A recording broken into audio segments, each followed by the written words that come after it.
చెప్పారు అధ్యక్ష, రైతులు కూడా చాలా పాపం ఎదురు చూస్తూ ఉన్నారు. రైతులు ఇప్పటిదాకా మా సోదరుడు పెద్దపల్లి ఎమ్మెల్యే గారు కూడా మాట్లాడారు అధ్యక్ష, రుణమాఫీ అయిపోయింది, మొత్తం జరిగిపోయిందని. అధ్యక్ష వాస్తవం ఏంది అధ్యక్ష? రుణమాఫీ వీరు ఎన్నికల సమయంలో ఏం చెప్పారు అధ్యక్ష? ఇప్పటిదాకా రుణాలు తెచ్చుకోవాలని ఉంటే కూడా అర్జెంటుగా ఓన్రి తెచ్చుకోమన్నారు అధ్యక్ష. తెచ్చుకోమంటే డిసెంబర్ 9 నాడు సంతకం పెడతాం, 2 లక్షల రుణాలు తెచ్చుకొని మేము మొదటి సంతకమే దాని మీద పెడతామని చెప్పి 2023 డిసెంబర్ 9 మొదటి సంతకం అన్నారు. ఏకకాలంలో రుణమాఫీ అన్నారు, ఒకటే పెన్ స్ట్రోక్ తో చేసేస్తా అన్నారు. కానీ అధ్యక్ష జరిగింది ఏంది అధ్యక్ష? ఈరోజు ఈ రాష్ట్రంలో ఎస్ఎల్బిసి వీరు ప్రభుత్వం రాగానే డిసెంబర్ 7 ఎస్ఎల్బిసి పెట్టారు, state level bankers committee meeting పెట్టారు. State level bankers committee meeting పెడితే అధ్యక్ష అందులో బ్యాంకర్స్ చెప్పినారు మొత్తం 2 లక్షల వరకు రుణమాఫీ చేయాలి అంటే 49,500 కోట్లు కావాలని చెప్పినారు. మరి ప్రభుత్వం ముఖ్యమంత్రి గారు చెప్పినారు, బయట ఎక్కడో మాట్లాడుతూ మైక్లో చెప్పారు, ఆ రికార్డు కూడా ఉంది, కావాలంటే ప్లే చేయమంటే చేస్తా అధ్యక్ష మీరు అనుమతిస్తే. ముఖ్యమంత్రి గారు చెప్పారు, ఏముంది ఆయనలా, మేము ఒక్క సంవత్సరం కడుపు కట్టుకుంటే 40,000 కట్టేస్తాం, ఏమున్నది అన్నారు. మరి సంవత్సరం అయిపోయింది, 40,000 కోట్లు పత్తా లేదు అధ్యక్ష. మరి కడుపు కట్టుకున్నారా కట్టుకోలేదా ఇంకేం చేసినారో మాకు తెలియదు అధ్యక్ష, వారు చెప్పాలి. అదేవిధంగా అధ్యక్ష 40,000 కోట్లు అన్నారు ముఖ్యమంత్రి గారు, ఎస్ఎల్బిసి 49,500 అన్నది, ముఖ్యమంత్రి గారు 40,000 అన్నారు. మళ్ళా వెంటనే కేబినెట్ కాడికి వచ్చే వరకు 31,000 కోట్లు అయింది.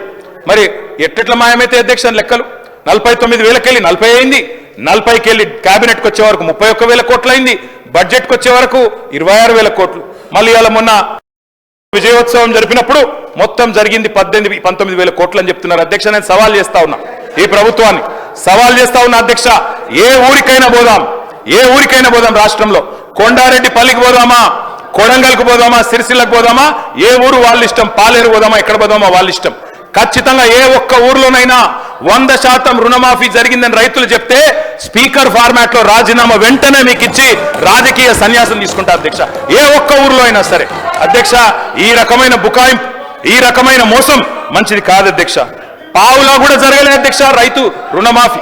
49,500 కోట్లు అని చెప్పి ఇప్పటి వరకు 12,000 కోట్లు కూడా చేయకుండా తప్పించుకునే ప్రయత్నం చేస్తా ఉన్నారు. ఒక మాట అన్నారు అధ్యక్ష ఆ రోజు ముఖ్యమంత్రి గారు, రైతు బంధు ఎందుకు అయిపోతుందా, మేమేమన్నా దివానగాళ్ళమా ఔలగాళ్ళమా అని మాట్లాడింది అధ్యక్ష. మరి ఇలా వానాకాలం రైతు బంధు ఎగ్గొట్టిన వాళ్ళని ఏమనాలి అధ్యక్ష? వానాకాలం రైతు బంధు ఎగ్గొట్టిన వాళ్ళని ఏమనాలి అధ్యక్ష ముఖ్యమంత్రి గారి మాటల్లో?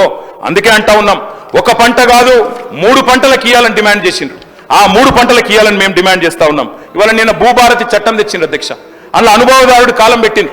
నేను అడుగుతా ఉన్నా కాంగ్రెస్ ప్రభుత్వాన్ని, మీరే చెప్పారు రైతులకే కాదు కౌలు రైతులకు కూడా ఇస్తామని చెప్పారు. ఎస్ సార్, కన్క్లూడ్ చేయండి, ఎందుకంటే నేను వేరేమైనా మాట్లాడుతున్నా సార్, సబ్జెక్టే మాట్లాడుతున్నా, రైతు భరోసా మీద మాట్లాడుతున్నా అధ్యక్ష. అనుభవదారుడి కాలం పెట్టారు, జమాబంధన్ రాసినారు.